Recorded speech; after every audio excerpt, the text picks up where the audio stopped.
Salut tout le monde, j'espère que vous allez bien. Moi, ça va par la grâce de Dieu. Désolé pour le retard, je sais que dans le flyer, j'avais marqué 21 h. Vous savez, les imprévus, les enfants, les faire des lives en plein semaine, souvent il y a toujours de hauts et les bas. Les plus importants, c'est de respecter le rendez-vous. Donc, bienvenue dans notre live ce soir. On aura un invité, comme tous les jeudis.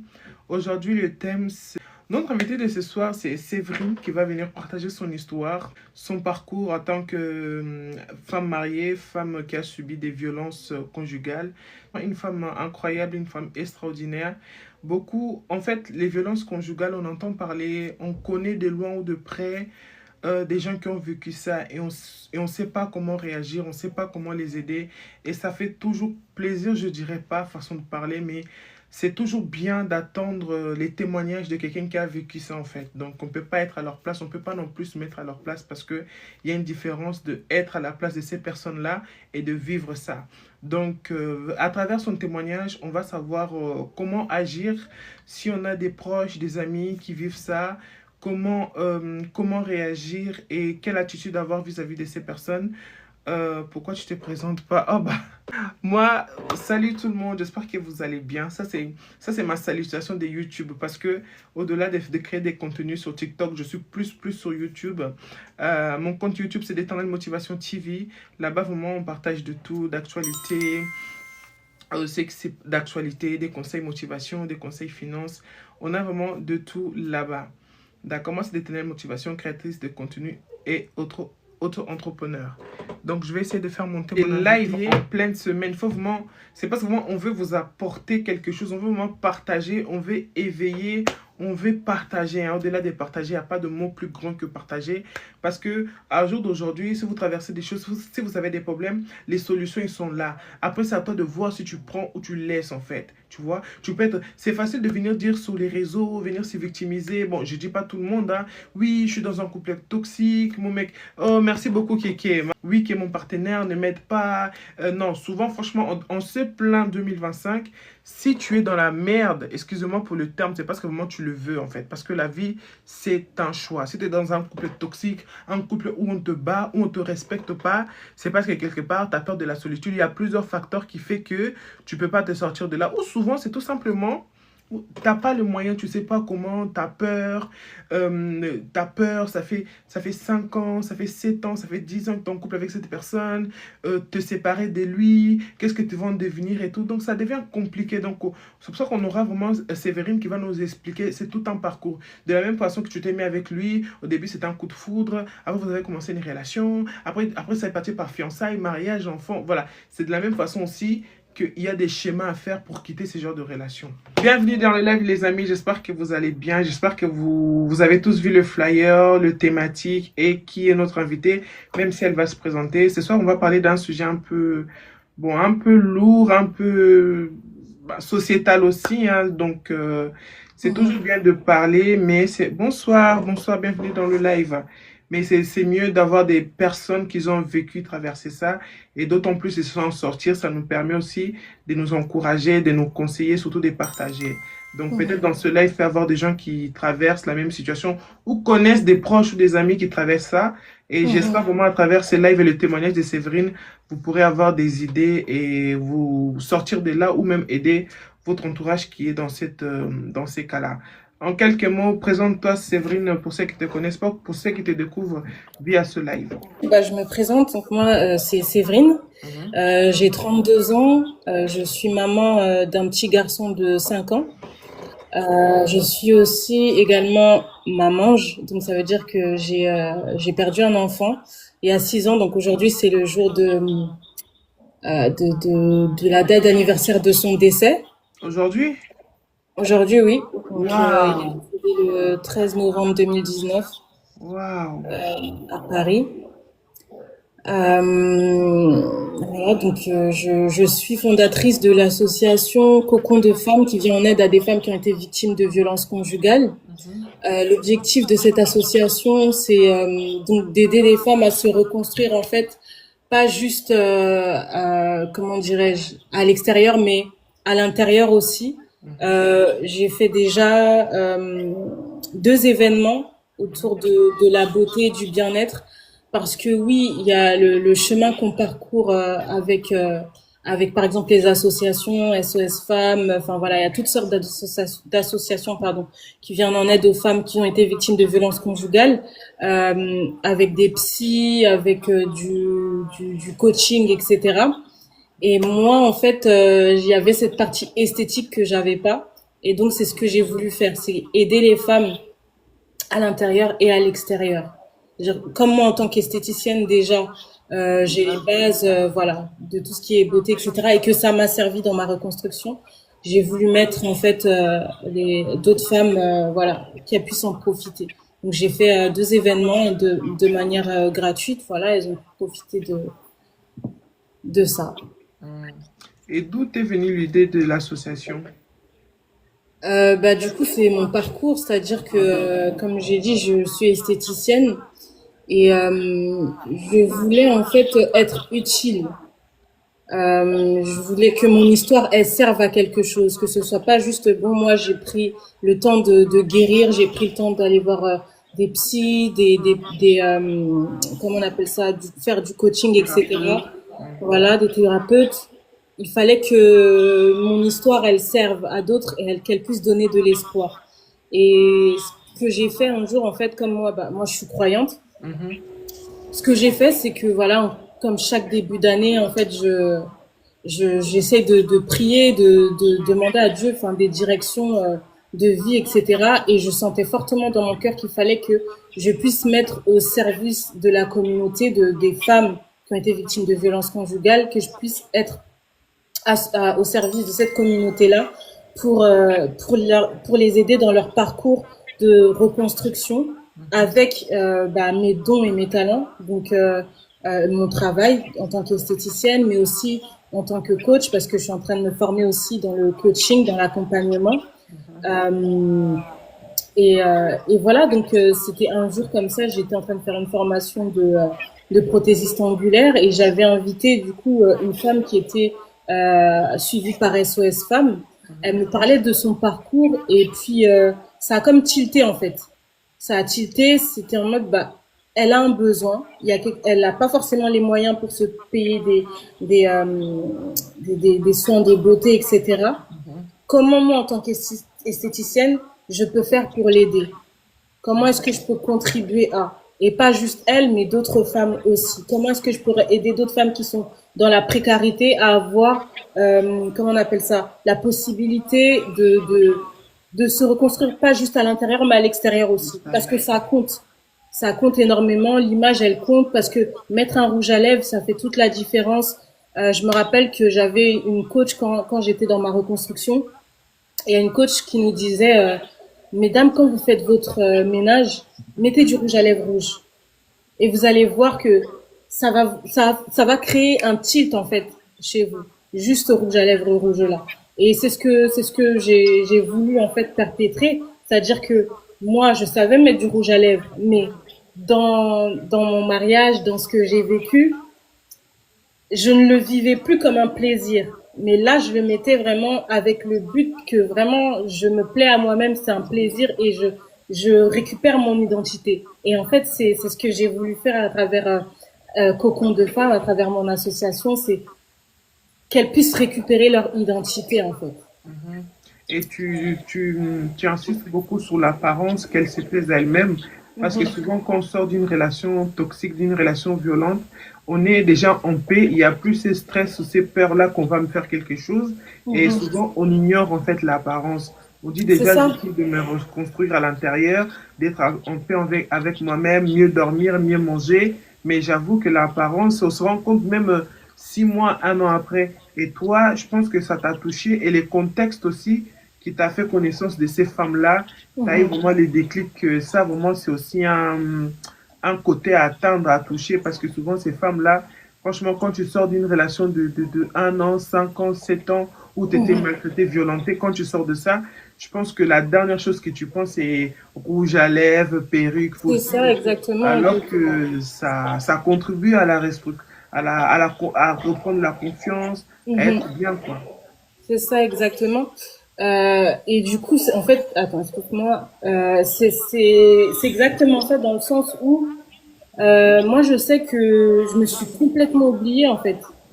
C'est-à-dire que avant de connaître mon mari, etc., d'être mariée, j'étais vraiment une personne coquette. Enfin voilà, ça a toujours été, ma famille, elle le sait, j'ai toujours voulu devenir esthéticienne, travailler dans la beauté. C'était quelque chose qui m'a toujours plu. Et en fait, en rentrant dans ce mariage, j'ai perdu mon identité. C'est-à-dire que je pouvais même me maquiller et je me rappelle avant de le connaître, j'aimais bien mettre du rouge à lèvres marron. J'aimais bien, c'était voilà ma marque de fabrique, etc. Et puis un jour comme ça dans le mariage, je le mets et je lui demande son avis.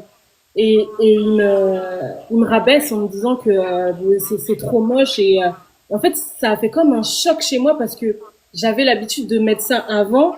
C'était pour moi c'était beau et là d'un coup il me disait que c'était moche. Donc j'ai arrêté, tu vois. Et c'était des petites choses comme ça, des petites remarques comme ça qui font que la personne qui est en face de toi, elle compte pour toi. Tu veux lui plaire, mais du coup, tu lui plais au détriment de ton identité, au détriment de qui tu es. Tu te perds en fait pour lui plaire tout simplement. Et en fait, tu penses que c'est normal que oui, bon, c'est l'amour quand on aime quelqu'un, on lui fait plaisir, on abandonne des choses. Oui, il y a certaines choses qu'on abandonne, mais Au détriment de toi-même. pas au détriment de soi-même, pas au détriment de son identité, pas au détriment de ton propre bonheur. Parce que deux personnes qui s'aiment, c'est deux personnes qui sont déjà heureuses individuellement et qui se mettent ensemble et le bonheur, il explose. Et là, en fait, c'est comme si moi, je suis venue avec mon innocence, ma joie de vivre, etc. Et je rencontre quelqu'un et c'est quelqu'un qui a un manque de confiance en lui, qui a besoin des autres pour nourrir sa confiance. Et en même temps, lui, tout ce qui a de mauvais en lui, il le recrache en plein visage. Et donc, à un moment donné, si toi, ton identité, elle n'est pas ferme et forgée, tu sombres, en fait. Et c'est ce qui m'est arrivé. C'est ce qui m'est arrivé. Les signaux, son comportement, les faits qu'il n'avait pas confiance en lui, qu'il y avait un peu de narcissisme et de la toxicité en lui. Au début, tu n'avais pas vu ça? Non, parce que je pense que j'ai ignoré en fait les red flags de manière. J'avais pas d'amour pour moi-même déjà. Donc à partir du moment où je m'aimais pas et que voilà, je me détestais, c'était difficile pour moi de discerner. Tu vois. C'était difficile pour moi de discerner les choses, donc je laissais passer en fait. C'est exactement ça, c'est que je laissais passer les red flags, je laissais passer et je me disais que il était plus âgé que moi, il est plus âgé que moi de 9 ans. Donc pour moi, c'était quelqu'un qui avait plus d'expérience de la vie. Donc je laissais faire et moi j'avais tellement pas d'expérience dans la jante masculine, etc., que j'ai juste suivi en fait. J'ai juste suivi, je me suis laissée emporter. J'avais pas d'éducation à ce niveau-là, donc je me suis juste dit c'est le chef, c'est le leader, il sait ce qu'il fait, je le suis en fait. Ça, c'est un truc on nous a inculqué malgré nous dans la communauté afro que si un mec est plus âgé que toi de 9 ans, 15 ans, ça veut dire qu'il est forcément plus mature, il connaît plus des choses, alors que ça peut être, c'est juste l'âge qui est beaucoup, mais dans sa tête, Exactement. zéro expérience, il en manque de confiance en lui, parce Mhm. que niveau profil d'homme, on a un peu le même profil. Donc, on les a fait confiance parce qu'on était jeunes. On se disait qu'ils sont plus âgés que nous, forcément. Ils vont Mhm. savoir nous guider, nous conseiller, emmener ce foyer quelque part ou les rendre grand, alors que eux-mêmes, ils n'avaient pas confiance en eux. Ils avaient des peurs. Et le C'est fait de ça. voir que le partenaire, au lieu même d'être content même et d'essayer d'apprendre, mais comme c'est des hommes africains avec beaucoup Mhm. d'orgueil et tout, c'est devenu comme si t'es devenu son concurrent, vous vous C'est ça battez dans les exactement, pieds. Et comme exactement. c'est lui l'homme, il l'attaque de la manière qu'ils savent le faire le plus, qui est la violence. C'est ça exactement. C'est vraiment ça. Euh, et surtout que moi, quand même, je venais d'un foyer où il y avait de la violence. Donc, ma mère, D'accord. elle a quand même vécu de la violence conjugale, donc c'était une norme en fait. Je pouvais pas faire la différence entre un homme sain et un homme qui ne l'était pas. J'avais vécu ça et j'avais pas vu d'exemple de relations saines autour de moi. Donc du coup, j'ai juste répété, perpétré ce que j'ai vu. Tu vois. Et, euh, et du coup, voilà, c'est un petit peu ça. C'est quoi qui fait que, par exemple, nos mamans, malheureusement, il y en a qui restent. Chez nous, on aime bien dire Kanga Motema. Et nous, malgré qu'on n'a pas confiance en nous, malgré qu'on a peur, malgré qu'il y a beaucoup de doutes, on franchit quand même ce pas. Toi qui as côtoyé des femmes qui ont appelé à l'aide, 115, SOS Femmes, qu'est-ce que, bah, selon leur témoignage, pas forcément la tienne, mais c'est quoi les déclics? Peut-être les enfants, l'amour propre, ou je vais mourir si je continue là, tout simplement. Hum, il y a différents cas de figure. Moi, je vais quand même parler de moi, de C'est toujours pourquoi mieux. je suis partie. Euh, je suis partie parce que, en fait, mon fils a été touché. C'est pas parce que moi j'ai été touchée, c'est parce que mon fils a été touché.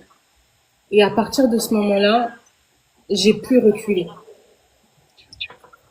J'avais déjà perdu un enfant et on pouvait me toucher moi, mais pas mon enfant en fait. Et je crois que c'était ça ma limite. Et je pense que il y a beaucoup de femmes où justement leur limite c'est leurs enfants. En tout cas, moi je fais partie de ces femmes-là. Mais il faut savoir aussi que quand je suis partie, euh, quand je suis partie porter plainte, c'était dans l'idée de le réveiller lui, qu'il se rende compte de ce qu'il avait fait. Donc c'était pas dans le but de partir, de le quitter définitivement, c'était de qu'il puisse se rendre compte de ses actes. Et ça n'a pas fonctionné. Ça Ça n'a pas, l'a plus mis ça en a pas colère, je suppose. exactement. Ça l'a encore plus mis en rage et et à partir de là, en fait, je faisais des cauchemars. Je faisais des cauchemars et je pouvais plus rester parce que je voyais pas d'issue. En fait, je me rappelle de la veille où je suis partie. J'avais fait tellement de cauchemars, je pouvais plus garder ça pour moi parce que ma famille ne savait pas. Donc je pouvais plus garder ça pour moi. J'ai appelé une de mes amies qui est éducatrice spécialisée. Je lui ai expliqué tout ce qui s'est passé et c'est elle qui m'a dit d'appeler le 115. Et c'est à partir de là que j'ai appelé le 115, que je leur ai expliqué la situation, qu'ils m'ont dit de fuir. Voilà, ils m'ont dit de vous prenez vos valises, vous remplissez des valises d'habits, vous récupérez votre fils chez la nounou. Nous, on va ramener un camion, c'était un camion ou un bus du 115, et ils sont venus me récupérer. D'accord. Ouais. À ce côté-là, tu as été quand même assisté au niveau de 115 parce que c'est pas les témoignages de tout le monde. Il y a des femmes qui plusieurs fois. Il y en a même qui sont décédées malheureusement parce que la police, le 115 n'a pas réagi à temps. Dans ton Ouais. cas, tu trouves que tu as bien été suivi, assisté et aidé. Bah, faut savoir que moi, j'ai porté plainte la première fois, en fait, enfin, la première fois.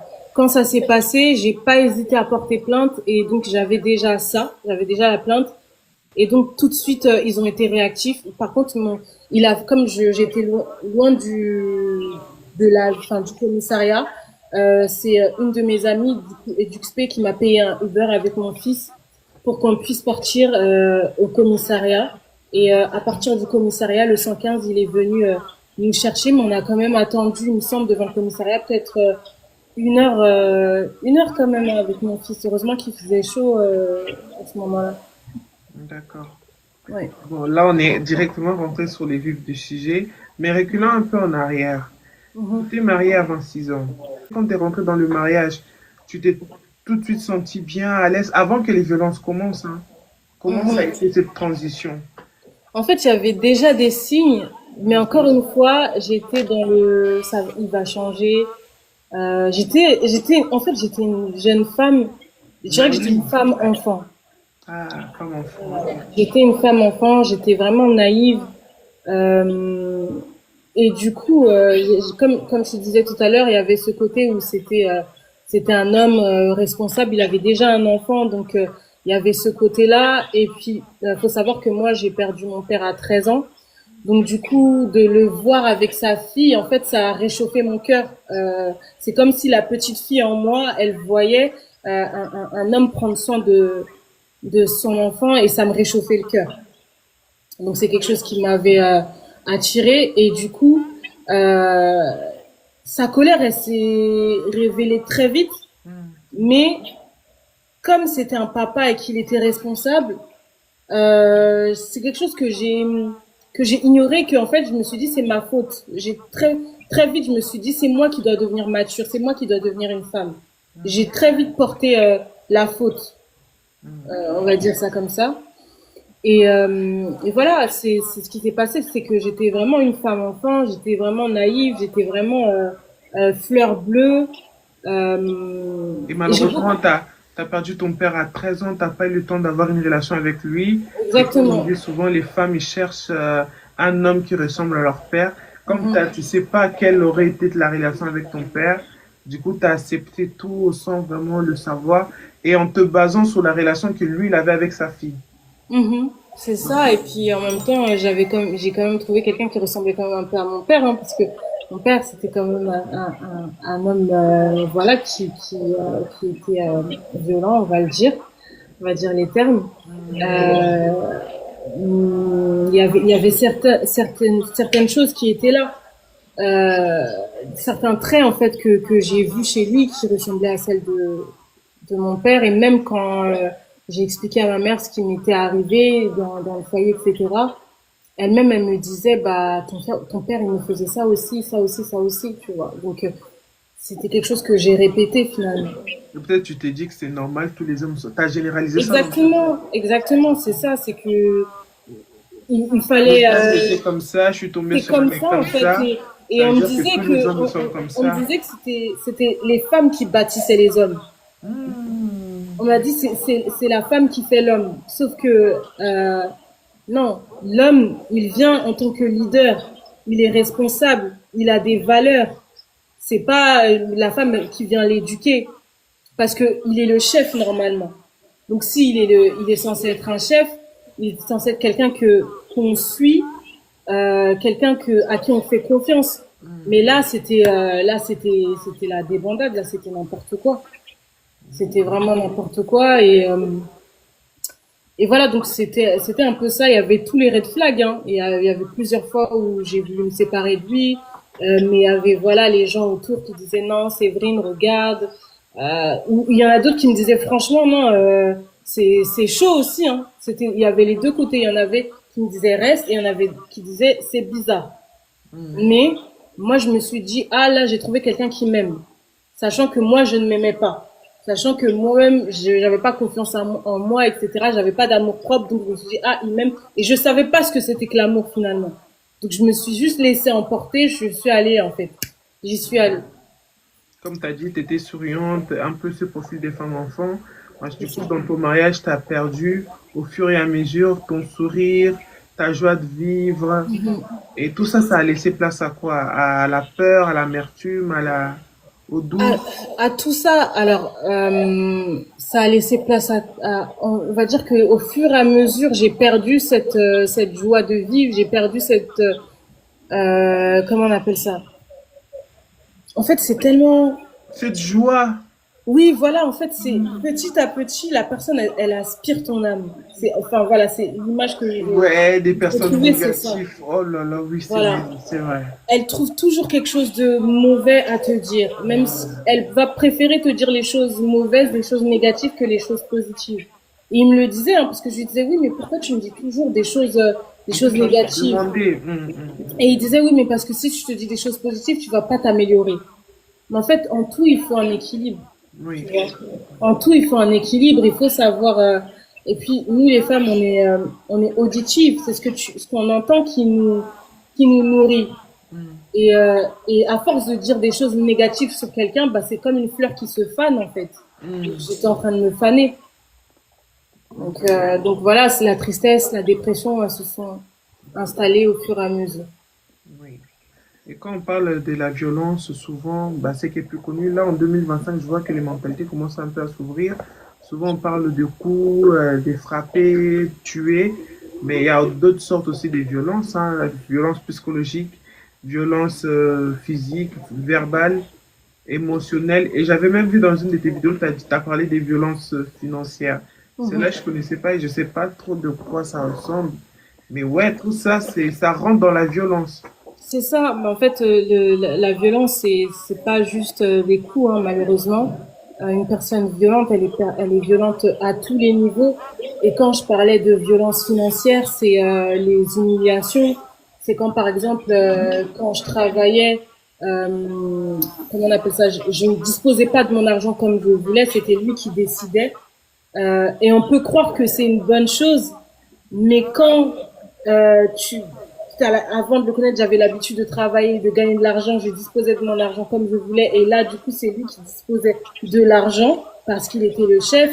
Et C'est t'es comme obligé si, d'accepter ça, en fait. voilà, c'était comme si j'étais un enfant qui dépendait de lui, voilà, de comment gérer ses finances, et j'avais pas le droit de me faire plaisir si lui ne se faisait pas plaisir, par exemple.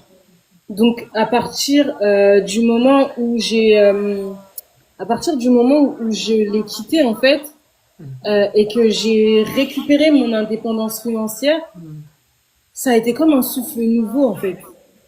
Ça a Ça été fait un comme un peu bizarre au souffle. début, hein. Oui, voilà, en fait. Tout est bizarre. En fait, même la liberté de sortir.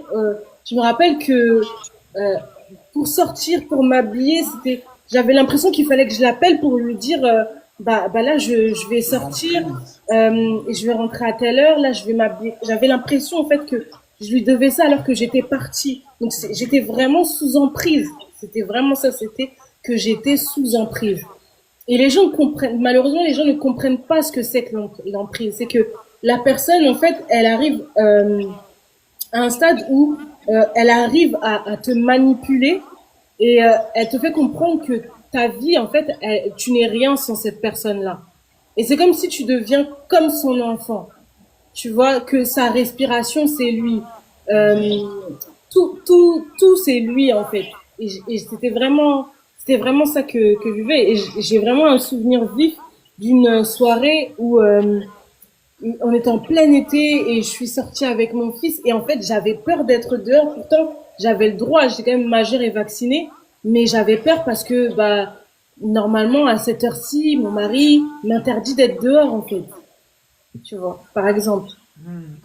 Et, Ça montre à quel point, bah, même si quelqu'un qui a confiance en elle, qui est sûr d'elle, habite avec un pervers narcissique, à quelqu'un qui a de l'emprise comme ça, surtout au bout d'un moment, tu sais, tu rentres dans cette cette emprise. dynamique, ouais. C'est même pas que, ouais, elle était bête, elle était ceci, elle était c'est ça, mais quand tu vis la chose répétitivement, les moqueries, les insultes, le Mm, rabaissement, tu perds, en fait, tu perds c'est pied. ça. C'était des moments très difficiles, hein. Ça a été, j'ai fait 3 ans de mariage, Et combien de mais temps de relation avant le mariage? même pas, on n'est même pas resté. Il m'a demandé en mariage 1 mois après la rencontre. 1 mois après. Donc Ça peut aller vite, hein. ça peut aller vite, mais je déconseille quand on se Mm. connaît pas, quand on ne se connaît pas en tant que femme, en tant que personne. Voilà. Je pense que ce qui est important, nous en tant que femmes, c'est d'abord d'avoir son identité, d'être sûr déjà sur ses appuis, ce que tu veux, où tu vas, si tu as de l'amour propre. Euh, Qu'est-ce que tu peux tolérer? Qu'est-ce que tu peux tolérer, qu'est-ce que tu ne peux pas tolérer. En fait, savoir vraiment d'abord qui tu es et quel genre de personne tu as besoin. Mais si tu ne sais pas et que tu es juste à la recherche de l'amour, que quelqu'un t'aime, tu vas forcément te faire piéger.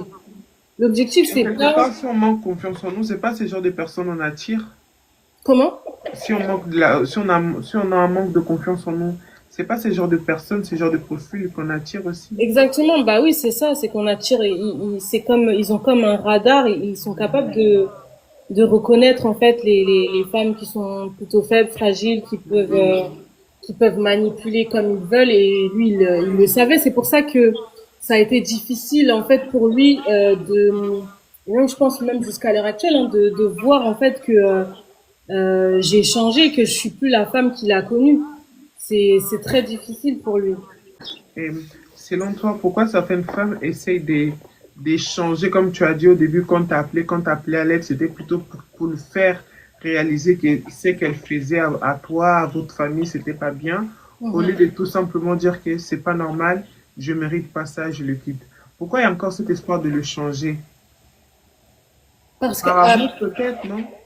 je pense que c'est le mariage, c'est-à-dire que l'importance du mariage, la crainte de Dieu que j'avais et que j'ai toujours. Pour moi, il fallait que le mariage, en fait, il soit honoré. Le divorce, c'était pas une option, en fait. Donc, il fallait se battre, il fallait tout faire pour arranger les choses. Et j'avais espoir d'un déclic de sa part, j'avais espoir qu'il se rende compte que c'était pas normal de traiter sa femme et son enfant comme ça, en fait. Tout simplement. Non. C'est fort. Non. Il faut vraiment arriver à...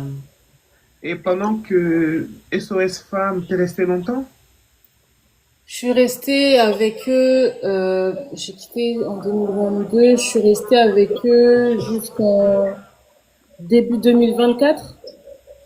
Début 2024, je suis partie. Et l'entourage dans tout ça, t'as dit que toi, tu voulais, avant quand même que tu appelles les 115 ou avant que tu appelles à l'aide ou même les 115, t'as parlé à la famille, à ta Non, mère, aux proches, non, non, non. En fait, je leur avais pas dit parce que je le protégeais déjà lui. même Et à que, sa famille à lui. même sa famille à lui, je j'avais pas contacté. Je le protégeais déjà lui et j'avais pas. L'objectif c'était de retourner dedans. C'était pas de le quitter définitivement. Donc le 115, ils m'ont placé dans une ville, dans une certaine ville. Et ma mère, elle le savait pas. Hein. Ma mère ne savait pas. C'est un parcours de circonstances qui a fait que ma mère, elle l'a su, mais c'est pas moi qui lui ai dit, voilà, maman, il s'est passé telle ou telle chose. Pas du tout. C'est-à-dire quelque part, tes proches, ils ont même pas su que ça n'allait pas. Ils ont directement découvert que tu es au 115, que ça n'allait pas, que tu subissais des violences. Et comment ça a été leur réaction? En fait, ils l'ont vu, mais il y a eu tellement de problèmes, De etc., tabou que aussi, eux, ils non? se sont mis de côté, voilà. Hmm. Ils se sont mis de côté, ils ont préféré, enfin voilà. C'était assez compliqué. Ils ont, et moi aussi, j'ai voulu le protéger lui et protéger ma famille, ma mère, mes frères et sœurs, etc. Donc voilà, il y a quelqu'un qui dit qu'il y a un écho. Oui, c'est de ta part. Est-ce que tu as un téléphone à côté de toi? Moi, Oui. bah, enfin, j'ai juste mon téléphone là, parce que si je Euh, coupe, ouais, voilà. Là, tu as enlevé le micro. Est-ce qu'il y a... Je pense pas. Là, tu as enlevé le micro, c'est bien. On dirait que tu as un autre téléphone à côté de toi ou un truc qui fait que... Non? C'est quoi qui fait l'écho? T'as des écouteurs?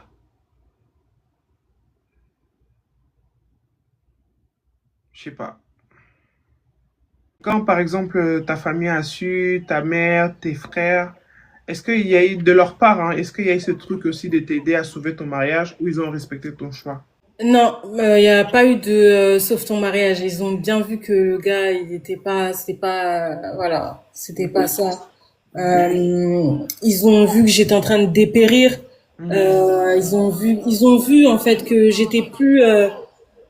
ma mère, elle a bien vu que j'étais plus sa fille qu'elle a connue et mes frères et sœurs, ils ont bien vu que j'étais plus leur sœur pleine de joie, drôle, etc., etc. J'étais devenue l'ombre de moi-même. Donc non, il y en a pas dans ma famille, il y en a pas, il y a personne qui a dit oui, retourne là-bas. Non, non, non, non, non, non. Dieu merci pour ça. Hein. Dieu merci pour ça. Et pourquoi tu t'as pas demandé d'aide aux proches, à tes frères ou à tes sœurs même? Pourquoi la honte? Pourquoi tu... Il y avait la honte, mais en fait, moi, j'avais pas conscience de vivre des violences conjugales. C'est quand le 115 m'a contacté, eux, ils ont contacté l'association SOS Femmes, qui sont donc venus vers moi. Et c'est à partir de là que ils m'ont demandé en fait ce que j'ai vécu, etc. Et qu'ils ils ont mis des mots en fait sur ce que j'ai vécu. Ils m'ont fait comprendre que ce que je vivais c'était des violences conjugales, violences psychologiques, ce que j'ai vécu c'était physique, etc. Moi, j'en avais absolument pas conscience, mais vraiment. Et pour moi, je leur disais, mais voilà, je vais retourner avec lui, etc., etc. Il a dit qu'il m'aime et tout. Et elles m'ont fait comprendre que c'était pas de l'amour. En fait, j'étais dans un truc psychologique, c'était n'importe quoi. Et il a fallu que eux me disent les choses pour que je comprenne. Et aussi, c'est pour ça que ça aide beaucoup et que je conseille vraiment aux gens d'aller voir les psys, etc. Parce que c'est comme si, en fait, mon histoire, elle était devenue légitime, que j'étais devenue une victime, que ce que je vivais, c'était pas normal. Et à partir du moment où il y a des mots qui ont été mis dessus, ça m'a permis d'avoir le déclic et de me dire, ma belle, faut que tu sors de là. Parce que je me rappelle que il y avait une assistante sociale que j'étais partie voir pour de l'aide et tout. Et je lui ai expliqué ma situation. Et elle m'a dit, mais vous voulez rester mourir dans ça, là? J'avais 29 ans. Elle m'a dit, vous voulez mourir dans ça? Vous pensez que à 29 ans, donc votre vie, elle se termine là. Et je suis plus jamais partie la revoir parce que j'avais l'impression qu'elle allait prendre mon enfant, etc. Mais oui, en fait, il y a eu beaucoup comment on appelle ça, de paroles de personnes étrangères à ma famille qui a fait que j'ai eu ce déclic et que j'ai compris que j'étais en train de vivre quelque chose qui n'était pas normal et que c'était des violences, en fait. Quelque part, c'était bien parce que venant des inconnus, tu réalises qu'ils te connaissent pas, c'est pas pour te nuire ou pour casser ton foyer, alors que si par exemple ça aurait été ta sœur, une cousine, t'allais dire, ah, c'est parce qu'elle est jalouse. Je l'ai seulement dit qu'il me frappait, il me poussait, elle directement, les gros mots, les gros termes. Bah, en fait, Ça secoue un peu avec, aussi. avec mes frères et sœurs, je leur disais des choses bout à bout. C'est pas d'un coup, je leur ai dit, c'est tout. Ah, il y a eu telle situation. Il y a eu telle situation. Et quand je leur expliquais, ils étaient choqués, en fait. Ils disaient, mais c'est vrai. Comment tu fais? Comment ça fait? Et en fait, pendant ce laps de temps où j'étais à l'association, etc., lui, il était pas tranquille. Donc, il me harcelait d'appels, il me harcelait. Je me rappelle même une fois, j'étais chez ma mère et tout, et il était minuit, il est venu sonner chez ma mère et il avait pris toutes mes affaires pour les jeter en bas du bâtiment de ma mère. Il y a Gère, toi qui avait deux questions, mais en t'écoutant parler, elle a dit que tu as répondu à une de ces questions et elle t'a posé la deuxième question. Je crois que c'est pour toi. Une fois séparés, est-ce que rester célibataire pour toujours Et est puis, une option pour elle? Comment elle vit? Rester célibataire à vie, c'est ça? oui, pour Non, toujours. non, c'est pas une option. C'est pas une Maintenant, option. au début, quand on sort d'une relation qui nous a dépouillés Mhm, émotionnellement, financièrement, physiquement, dans tous les sens, moi, mhm, dans mon cas, ça a été ça. Je me disais, plus de mecs, je vais rester comme ça, je veux plus personne. Mais je peux te dire, gère-toi. En plus, c'est une femme qui s'appelle Gère-toi. Son nom, il me fait trop rire. Je peux te dire, après quoi, après 3 ans de célibat, en fait, j'ai pris le temps de me reconstruire, de me découvrir, d'apprendre à m'aimer.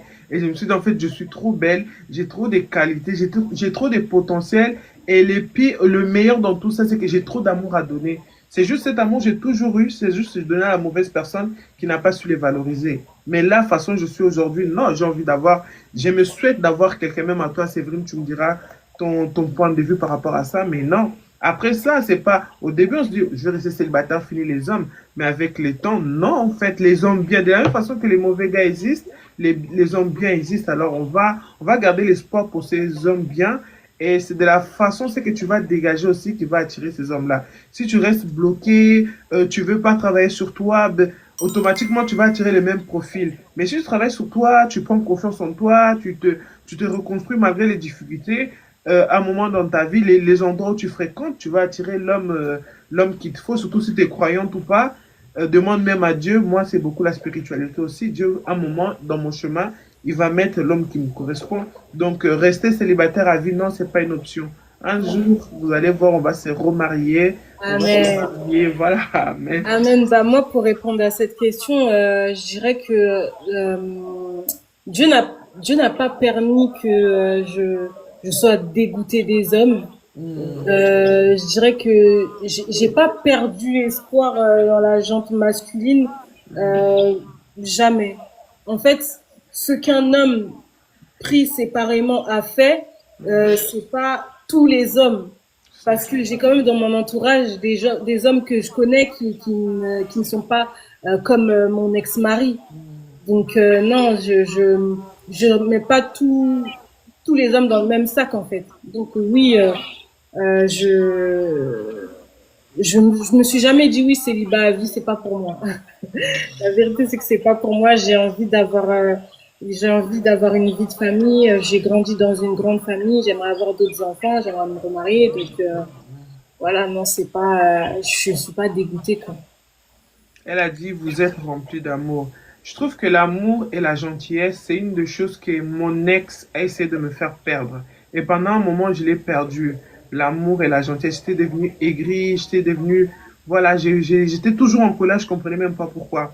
Et quand j'ai récupéré cet aspect-là de ma vie, c'est comme si je l'ai arraché ce pouvoir-là qu'il avait sur moi, tu vois. Même si des fois les gens ils me font à l'envers, trahison, ingratitude, ça n'empêche, je garde cette chose en moi parce que je suis comme ça. Il y en a qui luttent pour être gentils, il y en a qui luttent pour avoir cet amour en eux. Et moi, Dieu m'a fait grâce, j'ai cet amour automatiquement. J'ai l'amour du prochain, j'aime aider les autres, voilà, j'ai un grand cœur. Au début, je ne savais pas gérer ça, c'est pour ça que j'ai attiré des personnes qui sont venues profiter de ça. À jour d'aujourd'hui, je gère ça et c'est un truc que j'ai envie encore de partager, de partager avec les bonnes personnes et de garder sans moi. Quoi qu'il arrive, vous allez plus me voir pleurer, vous allez plus me voir me lamenter, même si je me trompe de personne ou je fais confiance aux personnes qu'il fallait pas. Mhm. C'est ok, c'est la vie, c'est encore une expérience que Dieu a mis sur mon chemin pour me donner de l'intelligence et j'avance. À aucun moment je vais être triste, je vais perdre l'appétit ou je vais perdre l'amour que j'ai pour les gens à cause d'une personne. Donc moi, Mhm. l'amour propre ou l'amour tout court, je l'ai encore envers mon prochain, envers moi-même, envers mes enfants. Donc l'amour, c'est vraiment comme l'espoir, hein, c'est la dernière chose à perdre. Mhm. Moi, je pense que l'amour, c'est un carburant. C'est un carburant et en fait, moi, mon ex-mari, il me disait que il y a que lui qui pouvait me supporter. Il y a pas d'autre homme qui pourrait me supporter. Euh, donc à partir de là, moi, je lui répondais, mais de toute façon, j'ai mon fils, donc c'est suffisant. C'est la réponse que je lui donnais. Mais en fait, c'est parce qu'il voulait se rassurer lui-même. Euh, Moi, j'ai perdu un enfant, donc je connais la perte, mais Dieu merci, Dieu m'a donné un autre enfant. Donc, ça veut dire que Dieu est capable de remplacer. Mm. Amen. Et, mon cœur, comme tu l'as dit, tu es rempli d'amour. Mon cœur, il est rempli aussi d'amour. Mon cœur est rempli d'amour pour mon prochain, pour mon fils, pour ma famille, etc. Donc pourquoi est-ce que je devrais me dire parce que cette expérience avec cet homme-là n'a pas fonctionné, alors ma vie s'arrête là. J'ai que 32 ans. J'ai envie d'avoir d'autres enfants. J'ai envie de fonder une famille. Et cette fois-ci de manière saine, parce qu'aujourd'hui je sais qui je suis, parce qu'aujourd'hui j'ai pris le temps de guérir, j'ai pris le temps de connaître mes failles, mes faiblesses, mes forces, etc. Et de plus donner l'heure à n'importe qui. Pour le coup, à l'époque, c'est parce que j'avais donné l'heure à n'importe qui, j'avais accepté n'importe qui venait, qui me faisait les yeux doux, qui me disait deux, trois mots, ça y est, prends-moi. Alors qu'aujourd'hui, c'est différent. Donc aujourd'hui, je suis capable, j'ai le discernement de me dire, cette personne-là, elle n'est pas bonne pour moi, ou cette personne-là, elle est bonne pour moi. Mais j'avais pas ce discernement à l'époque. Donc aujourd'hui, parce que j'ai ce discernement, parce que j'ai cette richesse-là, je, je peux, pourquoi je m'empêcherais d'aimer à nouveau? Voilà. Donc non, je pense que quand tu prends le temps de guérir, ce dégoût-là des hommes, de l'humanité, etc., surtout quand tu crois en Dieu, il n'y a pas de place pour le dégoût, en fait. Il y a de la place pour l'espoir. Et moi, c'est vraiment ce que je veux transmettre aux femmes et aux hommes aussi, c'est l'espoir. C'est que on peut passer par des épreuves, des moments difficiles, etc., etc. Mais derrière chaque épreuve, il y a de la résilience, il y a un caractère qui se forge, il y a quelque chose qui est affiné, qui est raffiné. Et, euh, et du coup, il y a un bonheur, il y a de l'espoir. La femme que je suis aujourd'hui et celle que j'étais il y a 3 ans, elles sont totalement différentes. j'ai beaucoup de compassion pour la femme que j'étais à 3 ans, mais celle que j'étais à 3 ans, elle serait fière de celle que je suis aujourd'hui. Parce qu'aujourd'hui, je suis capable de dire oui, je suis capable de dire non, je suis capable de mettre des limites, je suis capable de discerner ce qui est bon pour moi, ce qui est mauvais, ce qui est bon pour mon fils et ce qui est mauvais. Je suis capable de me retirer de situations qui sont mauvaises. Je suis capable de me retirer en fait comment on appelle ça, des choses qui ne sont pas bonnes pour moi. Et au contraire, c'est une richesse. Plutôt que si par exemple je me serais enfermée dans mon épreuve, dans mon vécu, je serais devenue aigrie, mon cœur il serait fermé, j'aurais continué à attirer le même type d'homme, etc. Alors qu'aujourd'hui, c'est plus possible. Aujourd'hui, mon caractère il s'est développé de telle sorte que c'est plus n'importe quel homme qui peut venir s'approcher de moi, tu vois. Et donc ça fait Et le tri. t'as travaillé dessus. Quel travail exactement? Qu'est-ce que j'ai fait pour travailler ça? Bah Pour reprendre déjà, confiance en toi, pour être épanoui, pour oublier. faut savoir que j'ai été voir une psy. J'ai été voir une psy. Il y a eu un coaching aussi avec SOS Femmes. Il y a eu comment on appelle ça? J'ai fait des cours comment on appelle ça? De boxe, de boxe. Défense, Self-défense, voilà, self-défense. self-défense avec SOS Femmes. J'ai beaucoup prié. J'ai beaucoup, beaucoup, beaucoup prié parce que c'est bien d'aller voir les psys. C'est bien d'être coaché, mais ton identité profonde, ton cœur, c'est ton créateur qui est capable de le guérir vraiment. Tu vois? C'est sûr que le psy va mettre des mots sur ce que tu as vécu, sur les traumas, etc., etc., et que la parole, elle libère. Mais le travail profond, pour moi, c'est Dieu qui l'a fait. L'amour, en fait. L'amour, dans le sens où l'amour, c'est Dieu. L'amour, c'est Dieu. Et donc, là où normalement mon cœur devait être séché, desséché, là où mon cœur il devait être aigri, là où mon cœur il devrait avoir de la rancune, de la colère, etc. Aujourd'hui, mon cœur il est rempli d'amour, il est rempli de pardon, il est rempli de compassion, il est rempli de résilience. Et en fait, c'est ça qui fait que euh, je sais qui je suis parce que je sais ce par quoi je suis passée, je sais ce que Dieu a fait à l'intérieur de moi, tu vois. Et ce qui fait que j'ai pu aussi prendre des décisions, créer mon association, etc.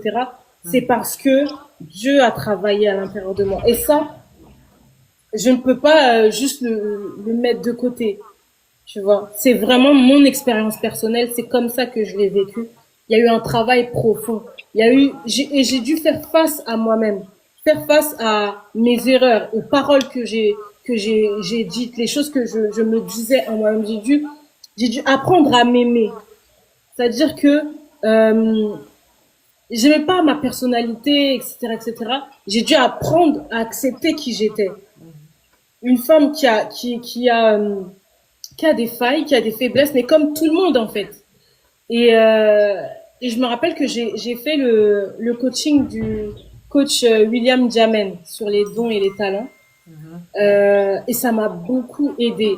Parce qu'il y avait des exercices, je me rappelle d'un exercice en particulier où en fait on devait demander à notre entourage nos faiblesses et nos forces. Donc j'ai demandé à mes frères et sœurs.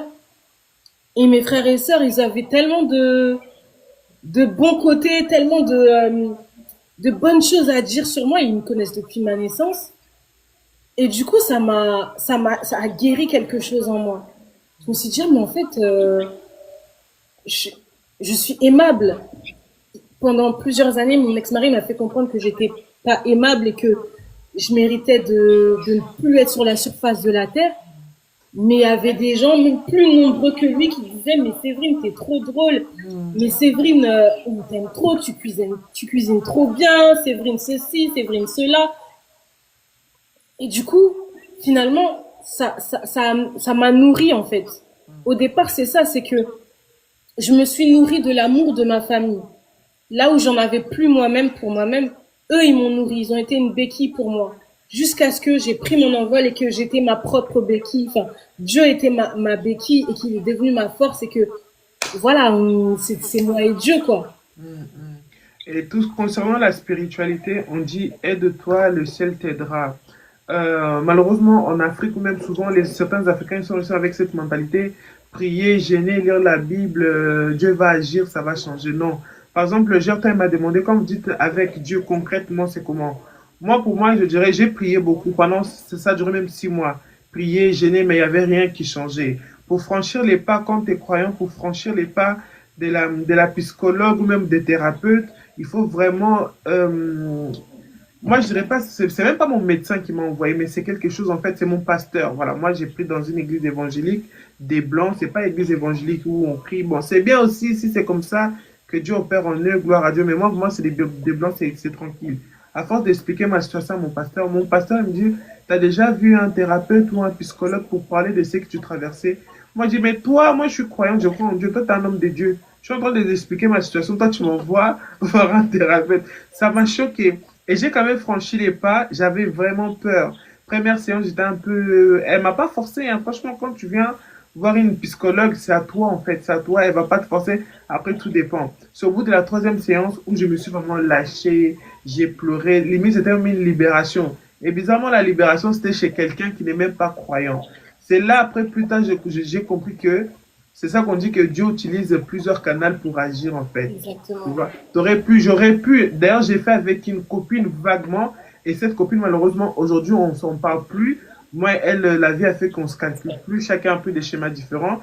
Et à travers les réseaux sociaux, souvent, elle utilise ça pour m'envoyer des pics. Tu vois, heureusement, tout ce que j'ai vécu, ça n'a jamais été honte parce que j'ai rien fait de mal en fait, c'est la vie. J'ai partagé mon témoignage sur plusieurs plateformes, même sur YouTube. Et donc, personne ne peut prendre ça pour m'abattre ou pour que ça soit une sorte de honte. Alors qu'il y a certaines personnes, au lieu d'aller voir consulter des spécialistes pour raconter, pour se décharger, vous racontez à des amis, à des cousins, à des proches, à ces moments-là, c'est bien, ils vous écoutent. Mais d'ici 2 ans, d'ici 3 ans, tu ne sais pas, l'ami d'aujourd'hui, c'est l'ennemi de demain. Tout ce que tu es en train de le dire aujourd'hui, tu ne sais pas comment il va transformer ça pour toi. À jour d'aujourd'hui, j'ai des proches, j'ai des entourages, mais j'ai pas de meilleurs amis. Mon âge ne me permet plus de dire que j'ai mon meilleur ami parce que meilleur ami là, ça implique beaucoup de choses où après, tu sais pas les conséquences demain. Aujourd'hui, j'ai été suivi pendant 2 semaines. C'était 2 semaines. Chaque 2 semaines, j'avais des rendez-vous avec ma psychologue. Après, ça a été un mois. Et là, c'est tous les 3 mois. Et tous les 3 mois, quand je vais la voir, en plus, elle m'a donné l'exercice. À chaque fois que j'ai envie de parler, que j'écris, du coup, j'écris beaucoup. Et quand je vais la voir, on détaille mon journal intime. Yes. Franchement, elle est payée pour ça, c'est son domaine. Si j'ai pas des idées suicidaires ou j'ai envie de tuer quelqu'un, j'ai fait rien de mal. Et j'ai réalisé des choses que j'ai écrites dans ces carnets, c'est des choses que j'aurais pu raconter à quelqu'un. Sauf que la vie, malheureusement, m'a appris que l'être humain peut changer des jours au lendemain. Donc, je crois que c'est gère-toi. La conversation avec Dieu, c'est vraiment une relation. Souvent, on croit seulement plier les genoux, lire la Bible. Non, il y a tellement de façons de communiquer avec Dieu en faisant en faisant à manger, en faisant les courses, en emmenant les enfants à l'école, ou même pour marcher, parce que souvent, s'asseoir, se mettre à genoux, prier, les gens, ils ont un peu peur, ou c'est un l'air un peu mystique, ou un peu effrayé. Non, tu peux parler vraiment à Dieu à tout moment, comme tu veux. Après, je ne sais pas de quelle religion tu es, donc peu importe, moi, j'ai dit un musulman, bouddhiste, tout ce que tu veux, c'est le même Dieu, en fait, c'est juste le nom qui change. Donc, c'est un peu ça. De ton expérience est née Concours de femmes. Il y a beaucoup de femmes qui traversent ce que tu as traversé, mais ils guérissent, ils passent à autre chose. Pourquoi tu as eu cette envie de créer cette association? Ça fait combien de temps que tu l'as créée déjà, l'association? Bah, du coup, c'était en 2024. C'était en 2024. janvier 2024. Et ça fait D'accord. un an et demi. Et tu as Euh, déjà suivi des femmes qui, par exemple, ils te contactent, ils rentrent en contact avec toi parce qu'ils vivent des choses, mais qui veulent pas quitter, veulent plutôt que le mari change, en fait. Et que tu les aides aussi à gérer ça, mais elle n'a pas envie de quitter parce que elle sait pas comment elle va faire avec les enfants, c'est lui qui entretient la maison. Si je le quitte aujourd'hui, comment je vais faire? Mais je veux seulement que tu m'aides à gérer ce côté-là ou à me sentir mieux dans cette relation. Est-ce que tu as eu des cas similaires? non, non, j'ai pas eu ce genre de cas-là. Mhm. Pas encore. Ça arrivera sûrement à l'avenir. Il y a différents cas, hein, il y a différents témoignages. Euh, Mais je connais personnellement quelqu'un à qui on a dit tu restes dedans, tu ne, comment dirais-je, il a fallu en fait que son mari décède en fait pour qu'elle soit libre en fait de cette situation-là. Que le mari décède. Oui, le mari est décédé, donc du coup, ça l'a libéré de ce poids-là, de ce mariage, etc. Mais sinon, ses parents lui disaient de rester dedans. Bah oui. Ses parents lui disaient de rester dedans. Comment dirais-je? C'était hors de question qu'elle retourne chez ses parents, en fait. Tu vois, il y a beaucoup de situations comme ça, surtout dans notre communauté africaine. Comme tu disais tout à l'heure, Kangamotema, Hmm. il y a beaucoup de situations comme ça, mais nous, notre génération, ça change. Et moi, ma mère, elle était dans une situation comme ça, mais elle m'a pas dit de rester dedans. Au contraire, elle m'a dit de quitter dedans. Tu vois. Et Dieu merci pour ma mère. Et c'est pas toutes les mamans. Il y en a qui sont encore dans cette mentalité acariâtre, dans cette mentalité à l'ancienne. Et c'est dommage parce que ça détruit des vies, ça détruit des générations, ça détruit des femmes. Aujourd'hui, moi, je suis en train de m'épanouir, je suis en train de grandir, etc. Et Dieu merci, demain, quand j'aurai une fille, je sais qu'elle aura pas à vivre ça parce que sa maman, elle aura coupé le lien d'âme, le lien qui fait que depuis des générations, Des dans la familles. famille, les femmes souffrent des violences conjugales et que c'est quelque chose de normal. Dans ma famille, enfin, à partir de moi, ça s'arrête. À partir de mes sœurs, ça s'arrête en fait. Voilà, donc aujourd'hui, moi, j'ai un petit garçon et c'est aussi ma responsabilité de l'éduquer avec un amour et une intelligence émotionnelle et lui faire comprendre qu'on ne lève pas la main sur une femme ni sur qui que ce soit. Et que la colère, les émotions, etc., on a le droit comment on appelle ça, d'avoir des émotions, la colère, la frustration, etc., etc. Mais ces émotions-là, il faut savoir les canaliser. Et c'est ça qui fait de nous des adultes et pas des enfants, c'est que on sait canaliser nos émotions. Un homme violent, c'est un homme qui ne sait pas canaliser ses émotions.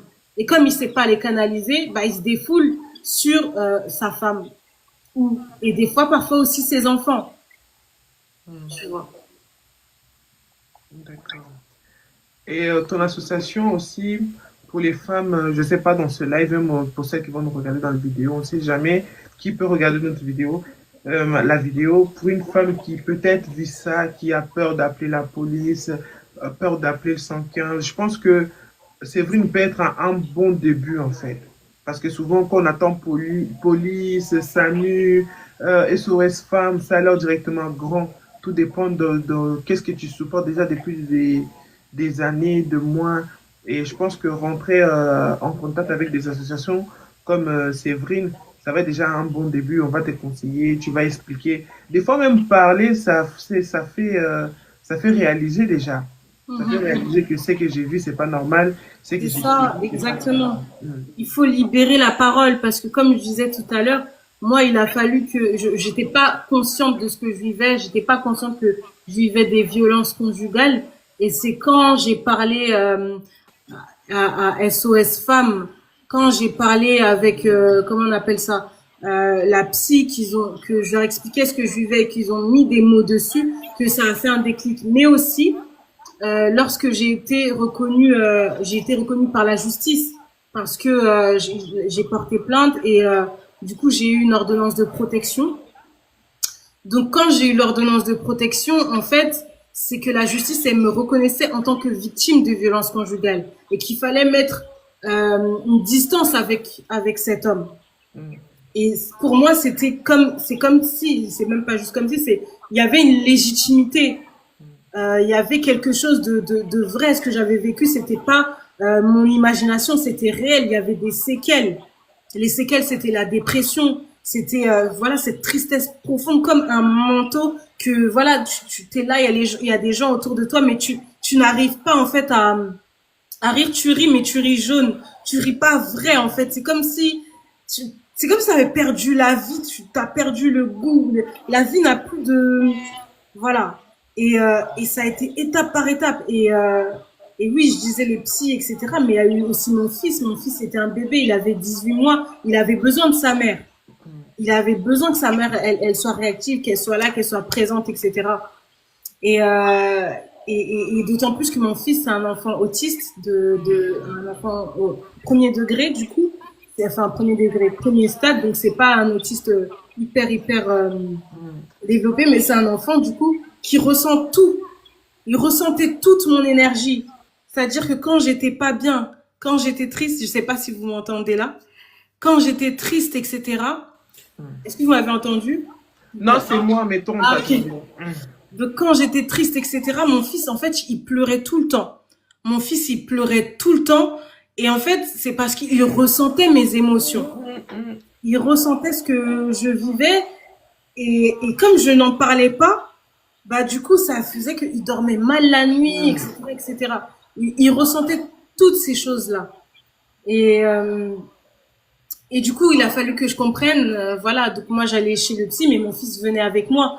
Donc, et quand je le mettais, par exemple, à la crèche, etc., eux, ils voyaient bien qu'il y avait un souci avec mon enfant. Il y avait quelque chose qui n'allait pas. Mais moi, je savais pas. Mais eux, c'était des personnels de santé, de l'éducation de l'enfance. Ils avaient l'habitude avec ça. Donc, ils ont compris qu'il y avait une sensibilité que mon fils avait. Et aujourd'hui, mon fils, il a 5 ans, mais il se rappelle des violences que j'ai subies. C'était un bébé, c'est-à-dire il a cette mémoire qui est tellement développée que il se rappelle. Il y avait une fois où il a parlé à l'éducatrice une des éducatrices lui a dit oui, euh, papa il a cassé la table. Mais mon fils il a vu ça, il était bébé. Wow. Tu vois. Quand l'éducatrice elle m'a dit ça, j'étais tellement choquée, j'avais mal au cœur. Je me suis dit plus jamais je vais exposer mon fils à quelque chose comme ça. Dieu merci, je suis partie. Parce que comment, en fait, qu'est-ce que ça aurait fait? Pour lui, ça aurait été la norme. À son jeune âge, il a retenu ces choses. Bon, après, il faut savoir qu'il est HPI, ça veut dire qu'il est haut potentiel intellectuel. Il a vraiment une mémoire, il est vraiment très intelligent. Vraiment, voilà, il est au-dessus de la moyenne. Voilà, donc, ce qui fait qu'il a quand même des capacités qui font que l'enfant, il a retenu ça. Et aujourd'hui, il me pose des questions sur la violence. Maman, c'est quoi la violence conjugale, etc., etc. Du haut de ses 5 ans. Et en fait, c'est son histoire aussi. C'est l'histoire de ses parents. Tu vois. Donc pour moi, c'est important de dire aux femmes, ne restez pas dans ça, en fait. Parce que vos enfants voient. Et mon fils, c'est un garçon, donc il voit son père comme un héros, donc il est capable de reproduire ce que son père a fait. Tu vois ce que je veux dire? Donc c'est ma responsabilité de l'éduquer et de lui dire non, ça ce n'est pas normal. Heureusement que je suis partie. Ce n'est pas normal que maman elle se fasse taper par papa, ce n'est pas normal. Ce n'est pas normal que maman elle reste dans ça. Et là je vais quand même tirer les oreilles des femmes. Vous êtes responsables. Vous êtes responsable, vous êtes majeur, vous êtes vacciné, vous êtes responsable. C'est pas la responsabilité de vos enfants. Vous avez mis des enfants au monde pour les éduquer, pas pour qu'ils voient des choses abominables comme ça. Aujourd'hui, on a cette responsabilité, mais quand on croit en Dieu, Dieu va nous demander des comptes sur ce qui est devenu nos enfants. Un enfant, c'est pas par hasard qu'il a telle ou telle attitude. Il a vu ça quelque part. Les enfants, en fait, on ne les éduque pas par ce qu'on dit, mais par ce qu'on fait, par notre comportement. C'est ça que mon parent il faisait, hein. Beaucoup de paroles, mais moi, toi-même, tu regardes sa vie, son parcours, tu dis que ce que tu dis de faire et toi-même, ce que tu as vécu, c'est pas la même chose. Exactement. Comme je disais tout à l'heure, moi, je suis issue d'un foyer où j'ai vu la violence conjugale. Ma mère, elle m'a pas dit, oui, quel type d'homme il fallait que j'ai, etc., etc. Je me suis dit avec un type d'homme qui était pareil que ce que j'ai vu. Donc, c'est comme ça on est éduqué. Et j'ai répété ça. Et j'ai dit, non, mon fils ne va pas vivre ça. Mon fils ne sera pas un homme violent. Aujourd'hui, j'écoute comment on appelle ça? J'écoute ses émotions. Est-ce que je suis parfaite? Non, je suis pas parfaite. J'ai mes failles. J'ai des choses à régler avec moi-même. J'ai des choses à régler de mon éducation que je ne dois pas transmettre à mon enfant. Je suis une maman en en devenir, qui devient, etc. Mais je demande pardon à mon enfant. Là où moi, mes parents, quand ils faisaient des erreurs, ne demandaient pas forcément pardon. Nos parents, nos parents africains ne savent pas ce que c'est que demander pardon. C'est pas leur faute, c'est comme ça qu'ils ont été éduqués. Mais moi, quand je fais une faute, quand je blesse mon enfant, quand je lui fais du mal, j'apprends à lui dire pardon, mon fils. Je te demande sincèrement pardon parce que j'ai fait ça. Je me remets en question parce que quand je fais ça, je lui apprends aussi à se remettre en question. Et c'est là, à son jeune âge, là, il a 5 ans, demain, il aura ça aussi. Lui aussi saura se remettre en question. Tu vois? Donc, c'est important d'être, en fait, le modèle qu'on veut pour nos enfants. Et quand j'ai quitté, c'est aussi ça. Quitter, c'est dire, je veux être un meilleur modèle pour toi, mon fils. Je veux que tu grandisses avec une mère heureuse, une mère épanouie, une mère courageuse, une mère résiliente, une mère qui est dans son énergie féminine, qui ne déteste pas les hommes. Parce que il s'agit pas de détester les hommes, il ne s'agit pas de détester son père. Mais il s'agit de remettre chaque chose à sa place. Tu comprends? Donc, voilà, moi, c'est vraiment ça ce que je voulais dire aux femmes, c'est que vous avez votre part de responsabilité aussi. Je suis pas en train de dire que oui, si l'homme vous tape dessus, c'est votre... Non, c'est pas ça que je dis. Je dis quand vous restez dedans, vous êtes responsable. C'est à vous de prendre la décision de partir, de quitter, de fuir. Vous n'êtes pas obligé de le prévenir en disant ah, je vais partir, hein. Je vais pas... Fuyez. Cet homme ne vous laissera jamais partir. C'est pas son but. Vous êtes son objet. Fuyez. Ton ex-mari et ton fils, en sachant qu'il y a eu de la violence, est-ce que tu peux déposer ton fils, je sais pas, chez lui ou dans un parc? Tout se passe bien ou il y a encore des menaces?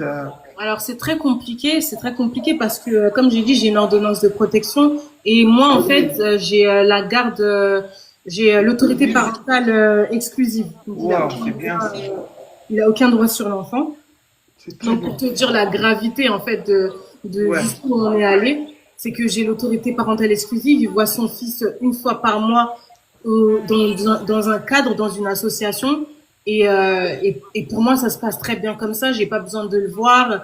Enfin voilà. Donc oui, voilà. Il voit son fils une fois par mois pendant 2 heures au sein d'une association. Et c'est mieux comme ça. D'accord. C'est mieux comme ça parce que c'est une personne qui ne lâche pas prise en fait, qui jusqu'à l'heure d'aujourd'hui n'accepte pas en fait. Et il faut savoir que ce genre de personnes, bah, comme on dit, c'est des pervers narcissiques, c'est des gens qui veulent avoir raison, ils ne lâchent pas prise.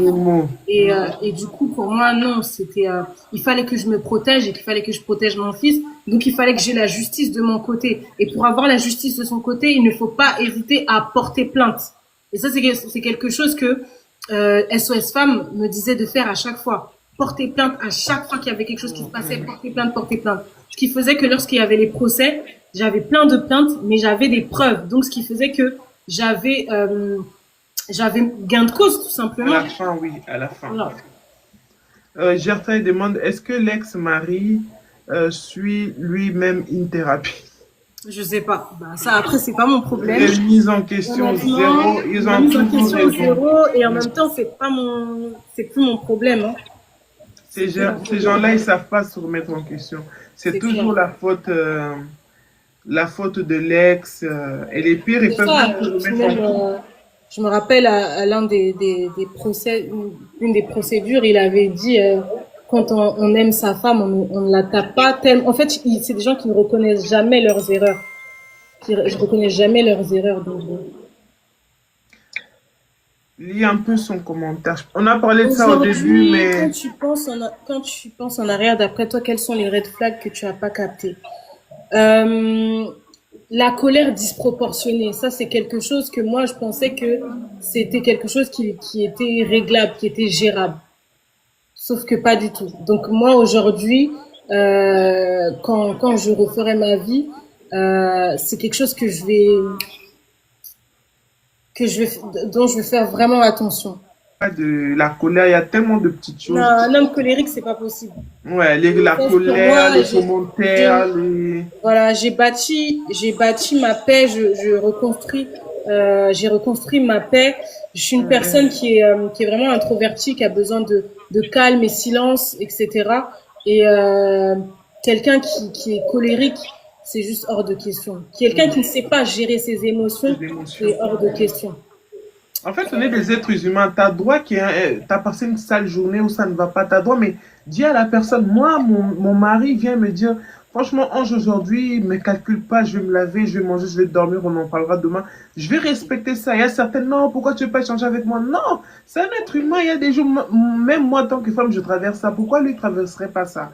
Le plus important, c'est de communiquer. C'est pas, il passe une sale journée, je ne sais où, il rentre à la maison, il se décharge sur moi. Mm. C'est là que ça C'est devient ça. mauvais. C'est ça que je dis en fait, savoir gérer ses émotions, c'est ça qui fait la Voilà. différence entre un enfant et un adulte. Quelqu'un qui ne sait pas gérer ses émotions, c'est encore un enfant, tu vois. Donc faut vraiment faire attention à ça.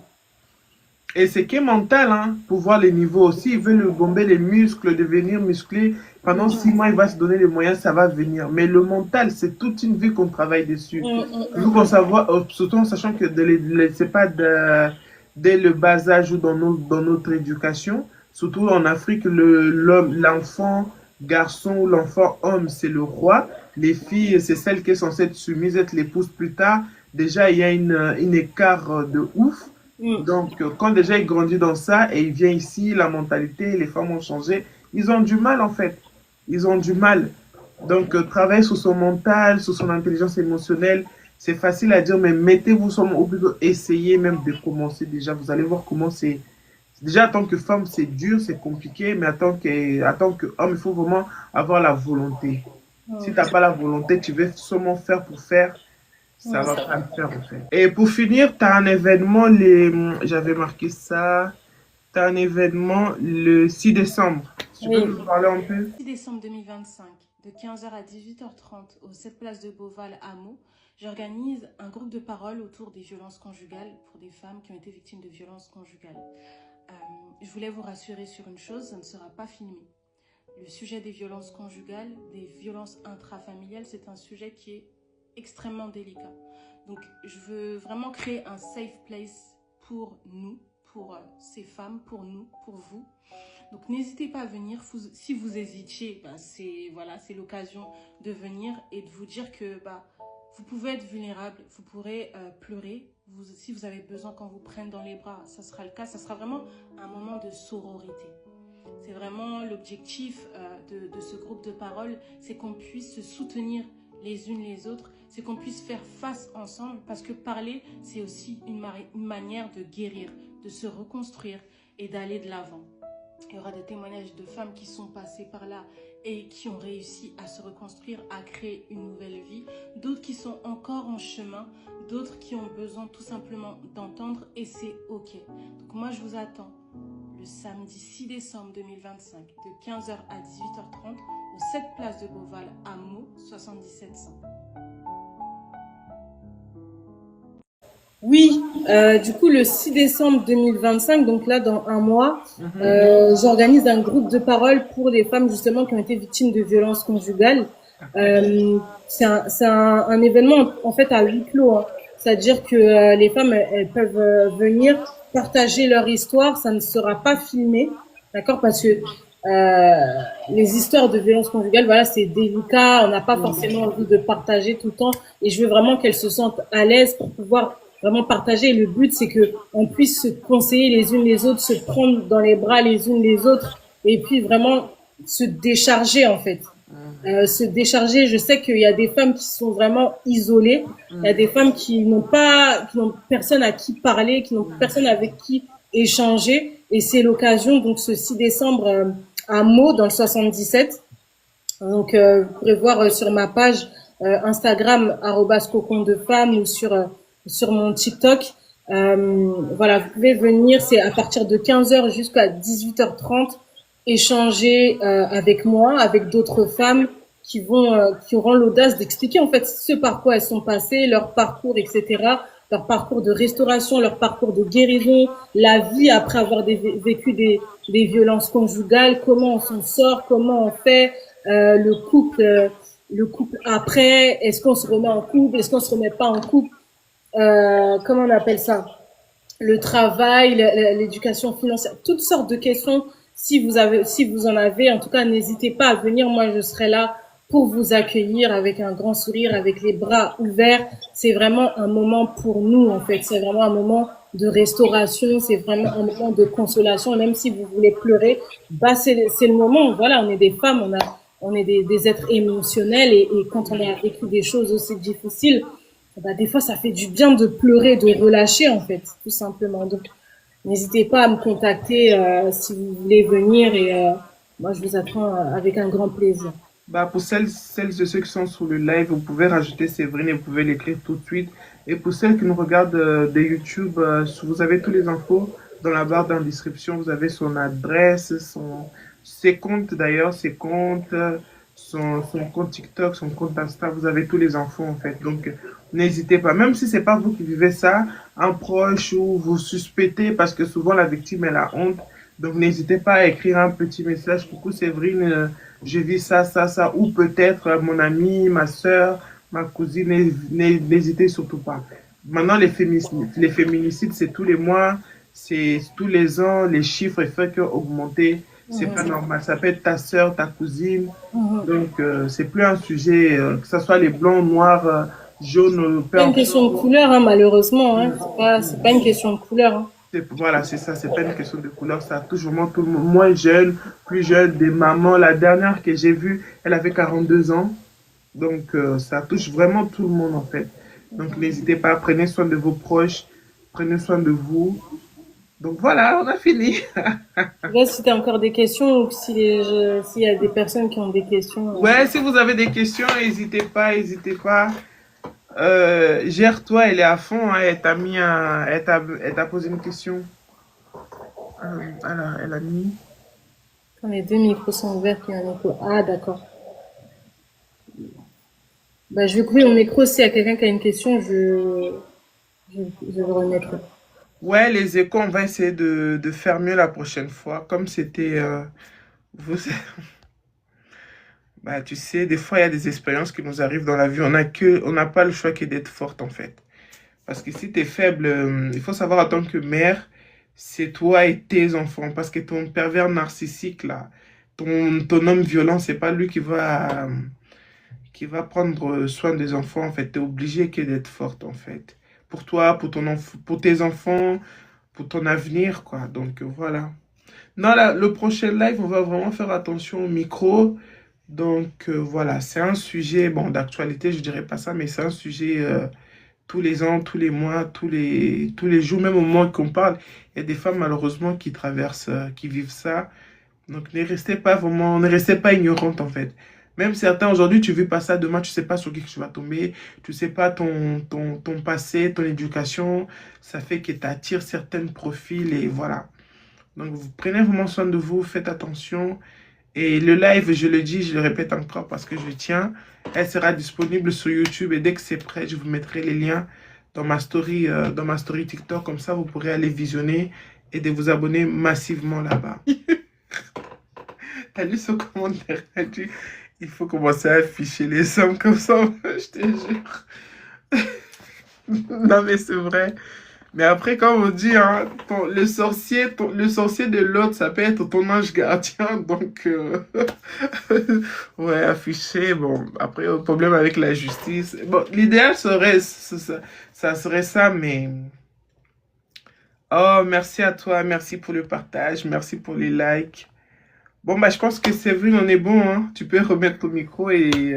Ok, bah, je sais pas si toi, tu as des questions à me poser encore. Non, je pense on a bien échangé, hein. Les questions ont été répondues et s'il y a des retours derrière, on n'hésitera pas à faire un autre live.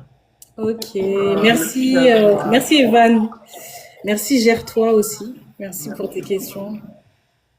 Bah, j'ai juste un dernier mot que je voulais dire vraiment, mesdames, en tout cas, priorisez-vous, en fait. Apprenez à vous aimer. Surtout nous, les femmes noires, afro, je dirais même pas seulement afro, mais l'Afrique centrale, parce que moi, c'est de là que je viens. Euh, on nous apprend pas, en fait, à nous aimer d'abord, à mettre d'abord, comment on appelle ça? à apprendre qui on est en tant que femme, en tant que personne, etc. Et on rentre un peu dans la vie comme ça. Et c'est après, c'est les expériences qui nous forgent. C'est pas plus mal. Mm. Mais du coup, c'est à nous de rattraper demain quand on aura nos filles et nos fils, de leur apprendre à s'aimer, d'apprendre à ce qu'ils sachent qui ils sont d'abord avant de rentrer dans des relations amoureuses. Parce que le but, comme je disais tout à l'heure, c'est d'abord, toi, tu es heureuse dans ton coin. Mm. Tu rencontres quelqu'un qui est heureux dans son coin. Tu sais qui tu es, ce que tu veux, ce que tu vaux. Lui aussi, il sait. Et puis, vous vous mettez ensemble et ça crée quelque chose de beau. Mais quand toi, t'es fracassé, lui aussi, il est fracassé, ça fait encore la fracture. Encore plus. Voilà. Ou tu peux être heureuse, bien dans ta peau, et tomber sur un fracassé et le relever. Je sais pas. Ouais. Ça, Est-ce que c'est notre rôle, charge mentale c'est le rôle de Dieu inutile. La de... gars se relever tous. Non, c'est ça. Est-ce que c'est pas le rôle de Dieu de C'est guérir ça. les fracassés? Je vais les changer. C'est comme avec l'alcool. Je C'est vais les ça en fait, changer. C'est parce ça. que tu sais, la Bible elle dit que mauvaise compagnie corrompt les bonnes mœurs. Donc si Amen. toi tu as des bonnes mœurs et que tu te mets avec quelqu'un de fracassé, il va te corrompre. C'est ça. Non, mais c'est vrai. C'est pas être égoïste, c'est juste comme ça, vous commencez sur la même longueur d'onde. C'est pas lui, toi t'es avancé, t'es bien, et lui doute de lui, c'est pas, il est, tu vois. Du coup, tu vois, non, c'est pas ça. C'est, pour moi, il Moi c'est faut. mon avis. Oui, ouais, ouais, je suis d'accord. Je suis d'accord. Donc, Donc voilà. voilà, en tout cas, merci à toi de m'avoir invité. Franchement, que Dieu te garde, que Dieu te bénisse et puis j'espère à bientôt, hein. Ben, à bientôt, merci. Et de toute façon, on reste en contact, et les filles, les hommes, hein. Imagine, on avait des hommes toxiques ou des hommes qui battent. On sait jamais, on est sur TikTok, hein, ou même ceux qui vont regarder sur YouTube. Quel message à passer pour ce genre de personnes? Pour les hommes toxiques, Ouais, ceux qui battent leur compagne.